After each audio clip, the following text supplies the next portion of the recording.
Hello बच्चों, जेसी जागरण classes में आप सभी का स्वागत है। जैसा कि हम लोग कक्षा 9वीं की मैथ पढ़ रहे थे और आज हम लोग अध्याय 6 में रेखाएं और कोण के बारे में पढ़ेंगे। जैसा कि कल हम लोग रेखाएं और कोण में परिचय के बारे में पढ़े थे, उसकी जानकारी प्राप्त किए थे और आज हम लोग उसके आगे के जो बचे हुए हैं उसको अध्ययन करेंगे। आप जेसी जागरण क्लासेस चैनल को लाइक, शेयर और सब्सक्राइब जरूर करिए और बेल आइकन को जरूर दबाइए, जिससे आपको आगे के वीडियो का नोटिफिकेशन मिलता रहे। अगर आप लोगों को पीछे के क्वेश्चनों में प्रॉब्लम हो रही है तो आप सभी बच्चे कमेंट के माध्यम से हमें ज़रूर बताइए, जिससे उन क्वेश्चनों को फिर से वीडियो बनाकर आप लोगों तक पहुंचा सकें। चलिए अब हम लोग स्टार्ट करते हैं। हम लोग अध्याय 6 में रेखाएं और कोण के में परिचय रेखाएं और कोण में देखे थे। रेखा को देखे थे, रेखाखंड को पढ़ लिए, किरण को पढ़ लिए, समांतर रेखाएं क्या होती है, असमांतर रेखाएं क्या होती हैं, प्रतिच्छेदी रेखाएं क्या होती हैं, कोण क्या होते हैं, कोण कितने प्रकार के होते हैं, न्यून कोण, समकोण, अधिक कोण, ऋजु कोण, प्रतिवर्ती कोण और संपूर्ण कोण, ये सब चीज़ पता कर लिए थे और समझ भी लिए थे। अगर आप लोगों से नहीं भी समझ में आया है तो आप लोग कमेंट के माध्यम से हमें ज़रूर बताइए, जिससे फिर से वीडियो बनाकर आप लोगों तक पहुँचा सकें। ठीक है। और जैसे इसमें पूरक कोण, संपूरक कोण, पूरक कोण में क्या पढ़े थे, दो कोणों का योग कितना होगा, 90 डिग्री होगा। कोण ए धन कोण बी क्या हो जाएगा, 90 डिग्री के बराबर। ठीक। और संपूरक में क्या होगा, कोण ए धन कोण बी का मान कितना होगा, 180 डिग्री के बराबर। ये पढ़े थे। तो यही संपूरक कोण हो गया। तो ये सब चीज़ों के बारे में हम लोग चर्चा कर चुके हैं।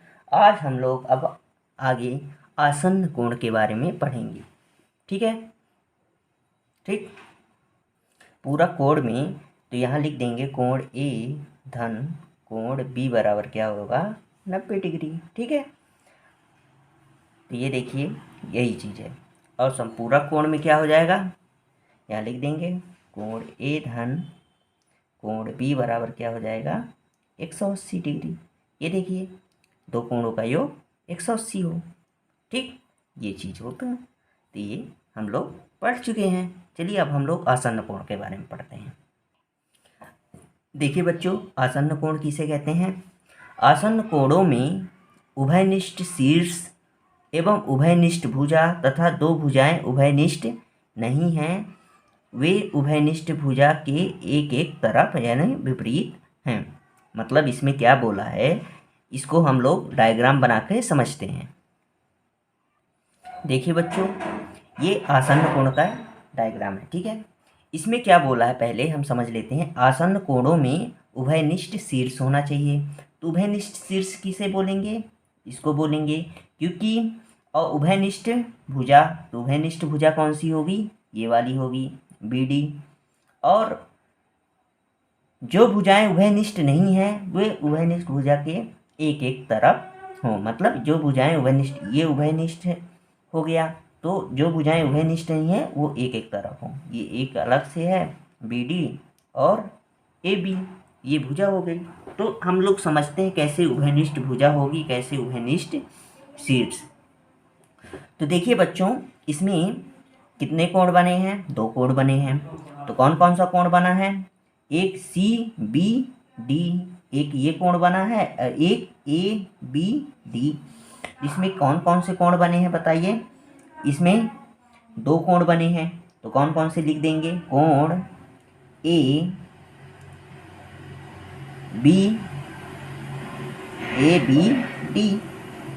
ABD, एक ये कोण बना है और एक कोण कौन सा बना है, DBC, एक ये कोण बना है ना। तो देखिए इसमें कोण में ABD ये शीर्ष और DBC में ये ही शीर्ष से जा रहा है, दोनों कोण बन रहा है ना। ABD कोण इसी शीर्ष से जा रहा है और DBC कोण जो बना है इसी शीर्ष से जा रहा है ना बच्चों। तो ये होता है। तो ये शीर्ष जो हो गया, तो ये कौन सा शीर्ष हो गया, उभयनिष्ठ शीर्ष हो गया। ठीक। अब कोण की बात है ना, तो भुजा भी देख लेंगे। तो ABD, तो ABD में ये वाली भुजा, ये जो गई है ये, ठीक, ये वाली अलग कलर से कर लेते हैं तो समझ में आ जाएगा। ठीक, ए और ये शीर्ष जो बी शीर्ष है, ठीक है। तो ए बी डी में बी डी सी भुजा और डी बी सी में यही बी डी भुजा ही जा रही है, माने जो दो कोण बन रहे हैं ये बी डी भुजा दोनों में आ रही है, तो ये उभयनिष्ठ होंगे। तो शीर्ष कौन सा हो जाएगा, बिंदु बी शीर्ष जो है ये उभयनिष्ठ बिंदु वो हो जाएगा, शीर्ष हो जाएगा। और ये जो बी डी जो भुजा है ये क्या हो जाएगा, उभयनिष्ठ भुजा हो जाएगा। ठीक है, जो बी डी भुजा है क्या हो जाएगा, उभयनिष्ठ भुजा हो जाएगा। तो इसमें क्या क्या शीर्ष क्या है, शीर्ष मतलब उभयनिष्ठ शीर्ष कौन सा होगा, लिख देंगे उभयनिष्ठ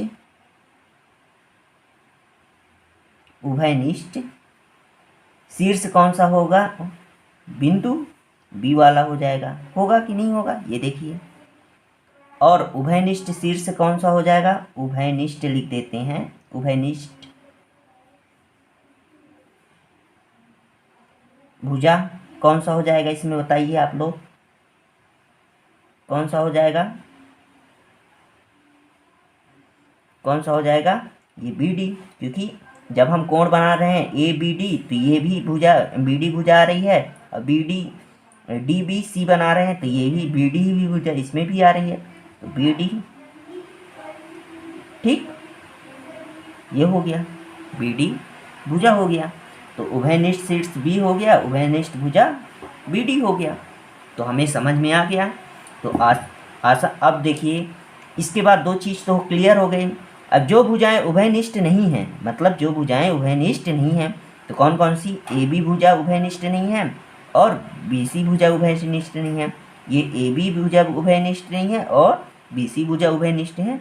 वो उभयनिष्ठ भुजा क्या है, बी और डी के एक एक तरफ मतलब विपरीत है।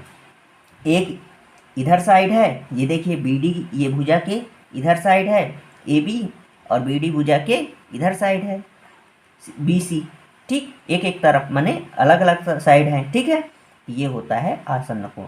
जब ये तीनों चीज़ वो कर देगा तो ये आसन्न कोण का कोण बन जाएगा। तो इसमें आसन्न कोण कौन कौन से हो जाएंगे, ए बी डी आसन्न कोण होगा किसका, बी डी बी सी के। तो हम लोग बता देंगे कि ए बी डी आसन्न कोण, डी बी सी आसन्न कोण होगा, दोनों का आसन्न कोण होगा। ठीक है, ऐसे हमें समझना है इसमें। तो अगर आप लोगों से ये नहीं समझ में आया तो आप लोग कमेंट के माध्यम से हमें ज़रूर बताइएगा, जिससे हम अगले वीडियो में इसको और अच्छे से समझा सकें। ठीक है, तो ये आसन्न कोण के बारे में हम लोग जानकारी प्राप्त कर लिए हैं। चलिए अब हम लोग रैखिक युग्म के बारे में जान। चलिए ये देखिए लिख देंगे, बी डी भुजा का एक तरफ ए बी हो गया, बी डी भुजा का एक तरफ ए बी और बी डी भुजा का एक तरफ बी सी। ऐसे हमें समझाना है। ठीक है, जब ये तीनों चारों चीज़ वो हो जाएगा, ये हमारे जो ए डी बी आसन्न कोण होगा डी बी सी के, तो ये हमें बता देंगे। ठीक है, चलिए अब हम लोग रैखिक युग्म में चलते हैं। देखिए बच्चों, रैखिक युग्म ऐसे आसन्न कोणों का युग्म होता है जिनकी वे भुजाएं जो उभयनिष्ठ नहीं हैं, वे विपरीत दिशा में किरणें होती हैं। ये देखिए रैखिक युग्म का चित्र बना है। इसको हम समझते हैं कैसे रैखिक युग्म हो जाएगा। तो आसन्न कोण कैसे समझेंगे, देखिए आसन्न कोण कैसे, ये देखिए जिसमें आसन्न कोणों में अभी हम लोग पढ़े हैं जिसमें उभयनिष्ठ शीर्ष हो, उभयनिष्ठ शीर्ष कैसे समझ लेंगे, जैसे ए बी डी ए एक कोण बना है और एक बना है सी बी डी में, तो इसमें एक उभयनिष्ठ शीर्ष कौन सा हो जाएगा बताइए, ये वाला हो जाएगा उभयनिष्ठ शीर्ष बी। ठीक, और उभयनिष्ठ भुजा कौन सा हो जाएगा, ये देखिए ये उभयनिष्ठ क्या हो जाएगा, भुजा हो जाएगा। इसको हम थोड़ा कलर कर लेते हैं तो समझ में आएगा, ये उभयनिष्ठ है। ठीक, ये हो गया उभयनिष्ठ ठीक भुजा डी बी या बी डी, है ना, कुछ भी बोल सकते हैं। तो ये उभयनिष्ठ भुजा हो गया और उभयनिष्ठ शीर्ष कौन सा हो गया, बी, क्योंकि ए बी डी जो भुजा है कोण बना है और सी बी डी जो कोण बना है, यही दोनों बी डी भुजा से और जो भुजा उभयनिष्ठ शीर्ष है बी, उससे ही बन के कोण बना है। तो ये हो गया हमारा आसन्न कोण। ठीक, अब क्या बोलता है इसमें, ऐसे आसन्न कोणों का योग। तो कौन से आसन्न कोण बने हैं, ए बी डी और सी बी डी, जिनकी वे भुजाएं जो उभयनिष्ठ नहीं हैं वे विपरीत दिशा में किरणें होती हैं। तो वे विपरीत दिशा जो उभयनिष्ठ नहीं है, कौन सी, ए बी भुजा नहीं है और बी सी उभय भुजा नहीं है उभयनिष्ठ। तो ये कैसे विपरीत दिशा में बना है कि नहीं बना है, ये जो कोण बना है ए बी और बी सी जो भुजा बनाए हैं, तो ये विपरीत दिशा में है कि नहीं है। ये देखिए शीर्ष के विपरीत दिशा में ये ए बी सी भी भुजा है और ए बी भी भुजा, विपरीत दोनों जा रही हैं। तो ये किरणें जो हैं विपरीत दिशा में जा रही हैं। तो ये हो गया रैखिक युग्म। पर इन दोनों का योग क्या हो जाएगा, कोण ए बी डी धन कोण सी बी डी का मान क्या होगा, 180 डिग्री होगा। तो अब हमारा ये रैखिक युग्म बनेगा। ठीक है, तो कोण ए बी डी धन कोण सी बी डी बराबर 180 डिग्री, तब हमारा ये रैखिक युग्म बनेगा। तो ऐसे आसन्न कोणों का युग्म होता है जिनकी वे भुजाएं जो उभयनिष्ठ नहीं है, वे विपरीत दिशा में, जिनकी उभयनिष्ठ भुजा नहीं है, जो ए बी नहीं है और बी सी नहीं है, तो ये क्या किस दिशा में है, विपरीत बिंदु शीर्ष उभयनिष्ठ शीर्ष के विपरीत दिशा में है। देखिए उभयनिष्ठ भुजा की भी विपरीत दिशा में है, एक ये इधर साइड गई है, एक इधर साइड गई है। ये हमारा क्या हो गया, रैखिक युग्म हो गया। तो कोण ए बी डी और कोण सी बी डी बराबर कितना होगा, 180 डिग्री। हम लोग पढ़ चुके हैं पीछे 180 डिग्री का कोण कैसे बनता है, एकदम सीधी रेखा में बनता है। सीधी रेखा में एक कोण 180 डिग्री का बन जाता है। ठीक, तो ये होता है रैखिक युग्म। चलिए अब हम लोग शीर्षाभिमुख कोण के बारे में समझते हैं। देखिए शीर्षाभिमुख कोण क्या होते हैं, यदि दो रेखाएं एक दूसरे को प्रच्छेद करती हैं तो इस प्रकार बने शीर्षाभिमुख कोण क्या होते हैं, समान होते हैं। इसको हम समझ लेते हैं डायग्राम के थ्रू, तो अच्छे से समझ में आ जाएगा। चलिए बना लेते हैं। देखिए बच्चों, दो रेखाएं जो है, एक को यल मान लिए, एक को यम, जब एक दूसरे को प्रच्छेद करती हैं तो एक दूसरे को प्रच्छेद करती हैं तो इस प्रकार बने शीर्षाभिमुख कोण क्या होते हैं, समान होते हैं। तो हम लोग मान लेते हैं, यहाँ क्या मान लेते हैं, इसको कोण एक मान लेते हैं। क्या मान लेते हैं, कोण एक। इसको क्या मान लेते हैं, 2। इसको क्या मान लेते हैं, 3। इसको क्या मान लेते हैं, 4। ठीक, इतना समझ में आ गया। तो अब हम लोग समझिए, यदि दो रेखाएं एक दूसरे को क्या करती हैं, प्रच्छेद। तो देखिए यल एक रेखा, एक यम रेखा एक दूसरे को कहीं यहाँ प्रच्छेद कर रही है। मान लीजिए यहाँ बिंदु ओ पर क्या कर रही है, प्रतिच्छेद कर रही है। तो इस प्रकार बने शीर्षाभिमुख कोण क्या होते हैं, समान होते हैं। शीर्षाभिमुख कोण कैसे होंगे समान, तो कोण एक के समान क्या कहाँ है, कोण 3 के सामने का कोण क्या होगा, समान होगा। तो कोण 1 के सामने का कोण कौन सा होगा, कोण 3।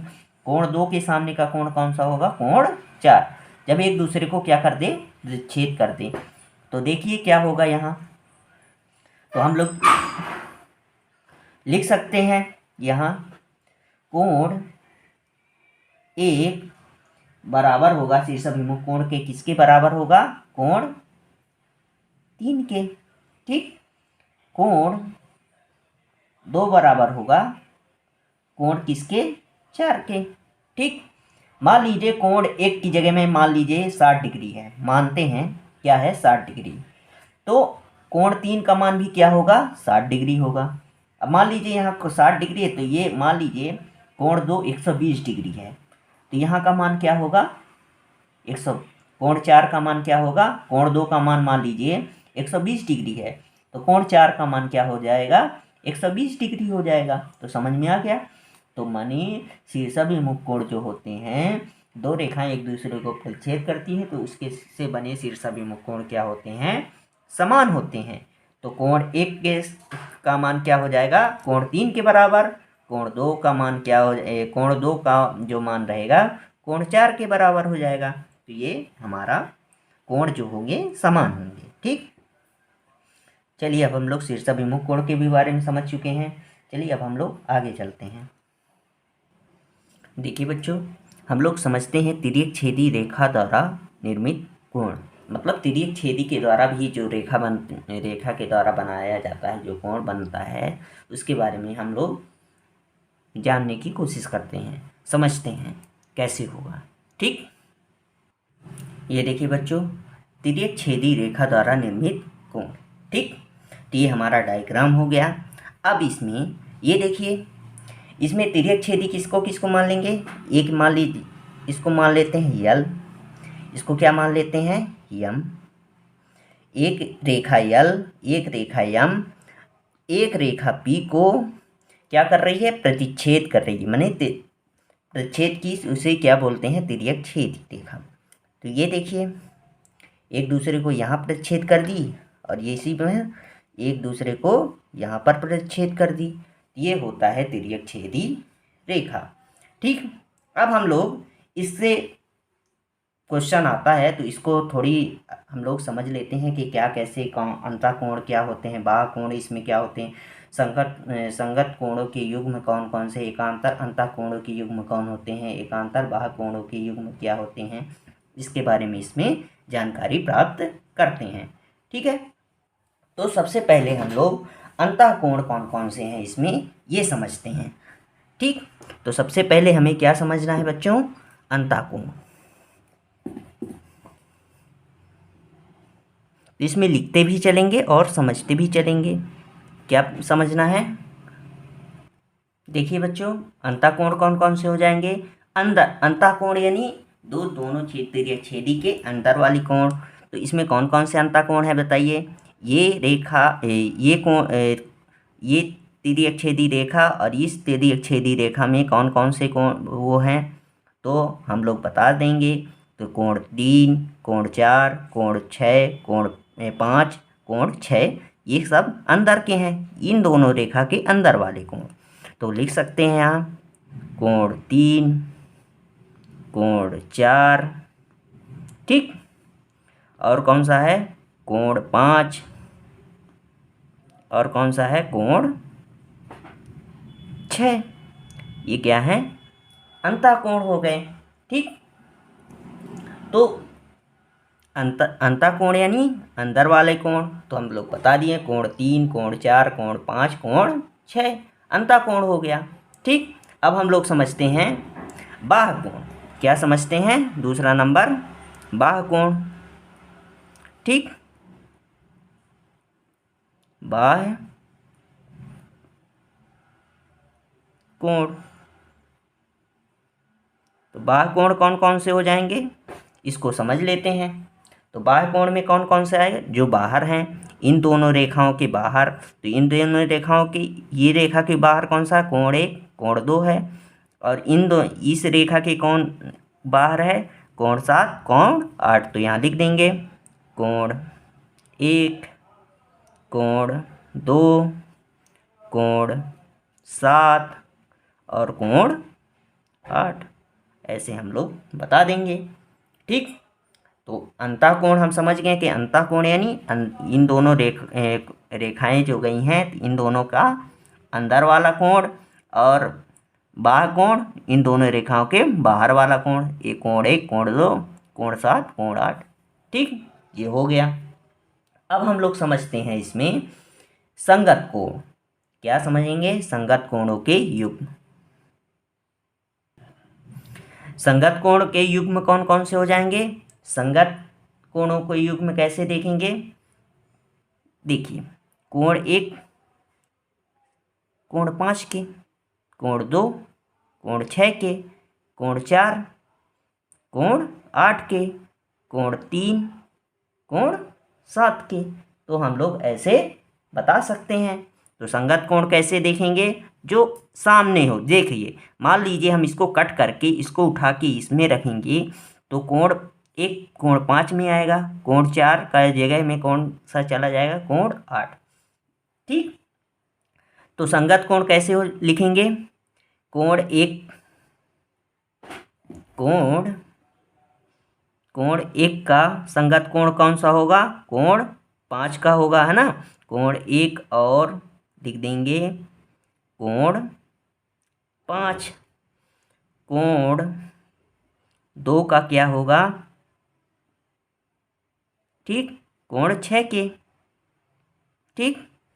कोण 4 का क्या होगा बताइए?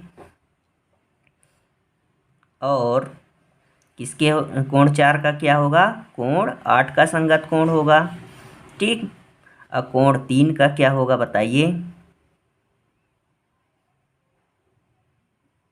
कोण 7 होगा। तो हम लोग ऐसे बता देंगे। कितने संगत कोण निकले? 4 संगत कोण निकले। ठीक। तो ऐसे हमें बताना है। नंबरिंग कर देते हैं, 1 2 3, ये 4 संगत कोण हम लोग क्या कर लिए? निकाल लिए। तो ऐसे हमें बताना है। ठीक। अब हम लोग पढ़ लेते हैं इसमें एकांतर अंतःकोण। क्या पढ़ लेते हैं? एकांतर अंतःकोण, कोणों की युग्म। ठीक। तो लिख लेते हैं इसको भी। देखिए बच्चों, एकांतर अंतःकोण मतलब एक अंतर, मतलब एक, एकांतर का मतलब क्या होगा? एक अंतर, अंतःकोण मतलब अंदर का कोण देखना है और एक अंतर करके देखना है। तो ठीक है, हम लोग समझ लेते हैं। तो एकांतर अंतःकोण में कौन सा आएगा? मान लो अंतःकोण कौन कौन से हैं? 3 है, 4 है, 5 है, 6 है। देखिए, अंतःकोण 3 4 5 6 हम लोग पढ़ लिए हैं इसको। ठीक। तो इसमें एकांतर अंतःकोण मतलब जो अंतःकोण लेंगे उसका एक अंतर करके लेंगे। मान लीजिए 4 लेते हैं तो क्या हो जाएगा? 6। 3 का क्या हो जाएगा? 5 हो जाएगा। तो ऐसे हम लोग लिख लेंगे यहाँ। तो अगर हम लोग कोण 4 लेते हैं, ठीक, क्या लेते हैं? कोण 4 लेते हैं तो एक अंतःकोण, तो कोण किसके बराबर हो? माने वो क्या होगा? अंतःकोण का क्या होगा? इसका कोण 6 के। अगर हम लोग कोण 3 लेते हैं तो इसका संगत एकांतर अंतःकोण कौन सा होगा बताइए?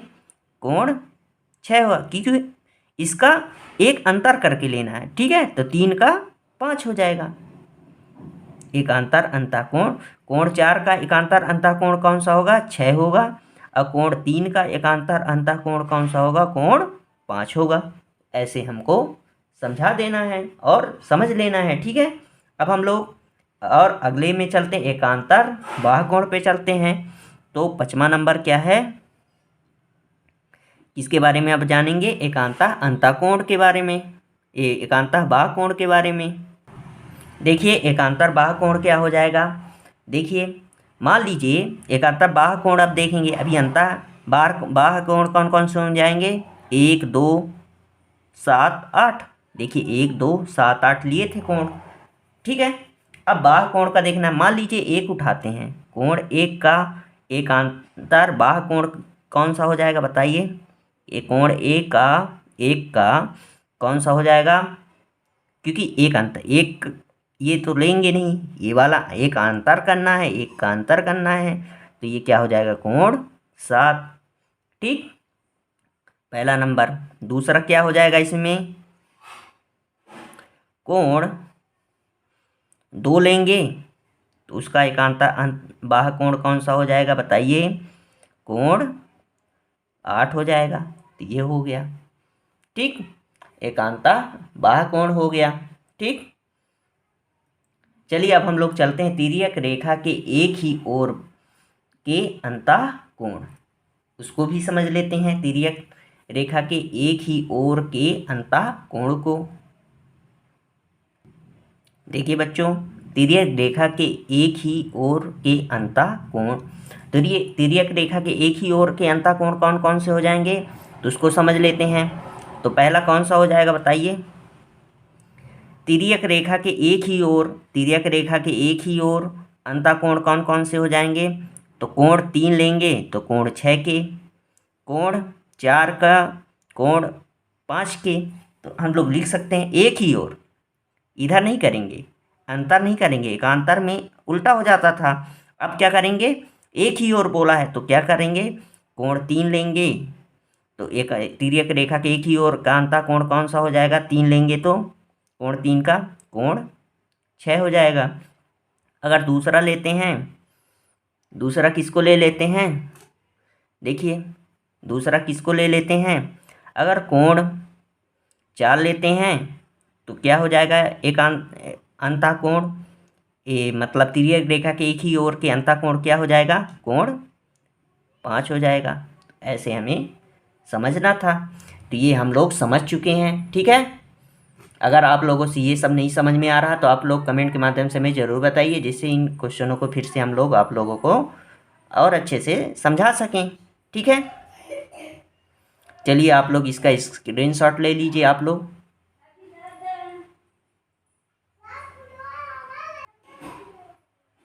ये देखिए आप लोग इसका स्क्रीनशॉट ले लीजिए, ठीक। चलिए अगले वो उसमें चलते हैं। देखिए बच्चों, जब एक तिर्यक छेदी रेखा दो समांतर रेखाओं को काटती है तब उनके द्वारा निर्मित कोण क्या होंगे। जब दो समांतर रेखाओं को काटती हैं उनके द्वारा निर्मित कोण, उसको बारे में हम लोग समझते हैं। देखिए बच्चों, जब एक तिर्यक छेदी रेखा दो समांतर रेखाओं को काटती हैं तब उसके द्वारा निर्मित कोण क्या होगा।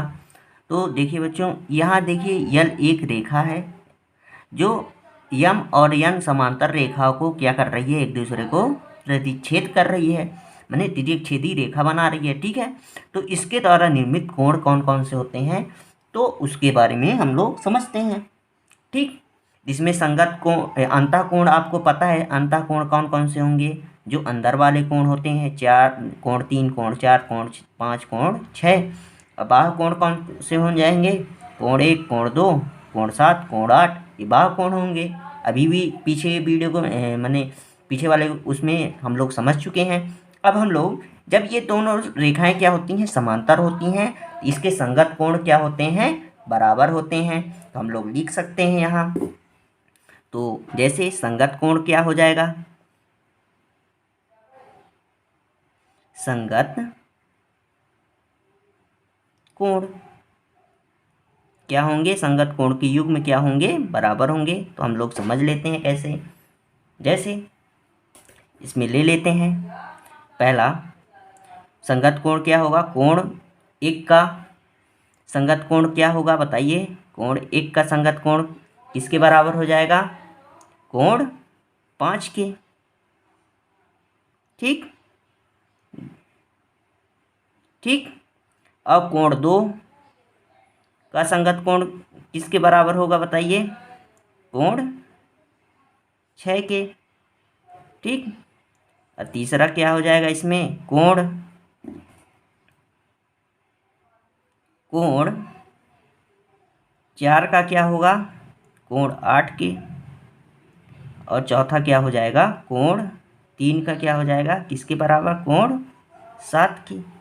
ये हो गया हमारा संगत कोण, ठीक। जब एक तिर्यक छेदी रेखा दो समांतर रेखाओं को काटती है तब उसके द्वारा निर्मित कोण कौन कौन से होंगे, संगत कोण, कोण 1 कोण 5 के बराबर, कोण 2 कोण 6 के बराबर, कोण 4 कोण 8 के बराबर, कोण 3 कोण 7 के बराबर हो जाएगा, ठीक है। ये हमारा संगत कोण क्या हो जाएंगे, बराबर होगा। कब, जब दो समांतर रेखाएं को प्रतिच्छेद करेगी तभी। अभी जब तिर्यक छेदी रेखा के में किया था तो तब नहीं बराबर होगा, ठीक। जब ये असमांतर रेखा में था तो नहीं होगा, जब समांतर रेखा में होगा तब होगा, ठीक है। अब देखिए इसमें एकांतर अंतःकोण के युग्म भी क्या होंगे, बराबर होंगे। तो यहाँ लिख सकते हैं ऐसे, यहाँ एकांतर अंतः कोणों, ठीक। एकांतर अंतः कोणों के युग्म में देख लेते हैं। एकांतर अंतः कोणों के युग्म में कौन सा होगा? कोण 4 किसके बराबर होगा? कोण 6 के, ठीक। कोण 4 बराबर होगा कोण 6 के, और कोण 3 बराबर होगा कोण 5 के, क्योंकि एकांतर अंतः कोण लिखना। तो कोण 4 कोण 6 के, कोण अंतः एकांतर एकांतर अंतर करना है, कोण 3 कोण 5 के। ये हमारा हो गया, ठीक। अब क्या होता है, तिर्यक छेदी रेखा के एक ही तरफ बने अंतःकोणों के प्रत्येक युग्म संपूरक होते हैं। तिर्यक छेदी के ये दोनों तिर्यक छेदी के एक ही ओर के तरफ बने अंतःकोणों के युग्म क्या होते हैं? एक ही तरफ क्या होगा? ये होगा कोण 4 कोण 5, मतलब क्या हो जाएगा यहाँ? देखिए, तिर्यक छेदी रेखा के एक ही तरफ बने अंतःकोणों का प्रत्येक युग्म संपूरक होता है। जैसे संपूरक कोण कितने डिग्री का होता है? 180। तो एक ही तरफ अंतःकोणों का, तो कोण 4 धन कोण 5 बराबर कितना होगा? 180 डिग्री होगा, ठीक है। ये हो गया, ठीक। और कोण 3 धन कोण 6 का मान भी कितना होगा? 180 डिग्री का होगा, ठीक। ये हो गया, तो समझ लेते हैं इसको। ये देखिए, कोण 4 धन कोण 5 180 डिग्री, कोण 3 धन कोण 6 बराबर 180 डिग्री। ये हमारा हो गया। आप लोग इसका एक बार स्क्रीनशॉट ले लीजिए। ये हमारा ऐसे होगा, ठीक है। चलिए बच्चों, आज बस इतना ही। अगर आप लोगों से ये सब नहीं बन रहा है तो आप लोग सभी बच्चे कमेंट के माध्यम से हमें ज़रूर बताइए, जिससे इन क्वेश्चनों को फिर से इन मतलब बेसिक चीज़ों को आप लोगों को दूसरे वीडियो में और अच्छे से समझा सकें। चलिए, अब हम लोग अध्याय 6 में 6.1 के क्वेश्चनों को हल करेंगे, ठीक है। चलिए विदा लेते हैं। जय हिंद, जय भारत।